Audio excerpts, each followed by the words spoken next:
Well, welcome back, everyone. Today we are joined by Dr. Richard Afonja, an oncologist with the Lima Memorial Cancer Program. So, Dr. Afonja, I want to thank you so much for joining us.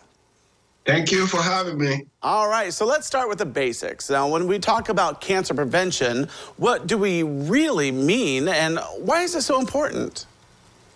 Well, if we want to live long, you want to make sure you prevent something that can kill you.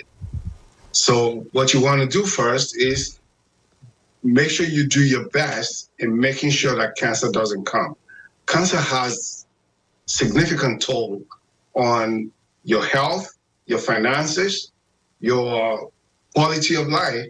So if you can prevent it from happening, it's best to do just that.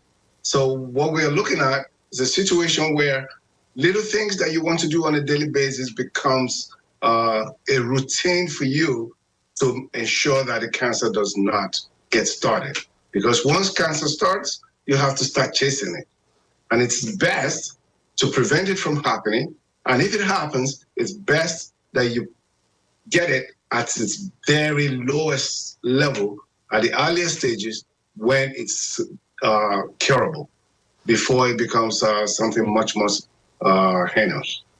Right, and you just talked about, early cancer detection. So we all know that's important. So can you explain the role of screenings in early cancer detection, why they're so vital?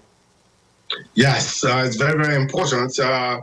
We know that significant incidences of cancer of the breast, of the colon, of the lungs, and the skin also. So screening tests that we usually do involve the use of mammograms, and of course we also use ultrasound to complement mammogram and sometimes MRI.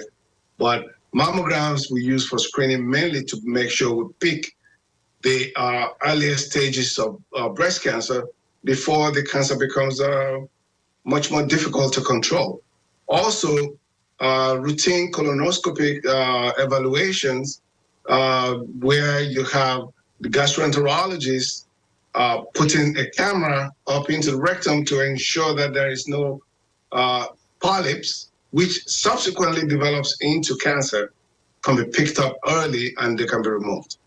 Right. And not only that, when you go for skin checkup, you want to make sure you pick up skin cancer at the earliest stages also, and you want to make sure you present yourself and make sure that there is no exposure to sun too much that's going to damage your skin and predispose you to cancer of the skin. Yeah, so great advice there, talking about the wonderful screenings that you can get done to prevent, to get early detection and whatnot, and some good advice with the sunscreen as well. Now, if somebody would really like to learn more about the Lima Memorial Cancer Program services, how can they reach out to you? Well, I'm here day in, day out. My telephone number here for the Lima Memorial Cancer Program is 419-998-4477. All right. Well, Doctor, it has been a pleasure having you on with me today. I appreciate you coming on. Thank you for having me. All right. Well, don't go away because we have more when we return.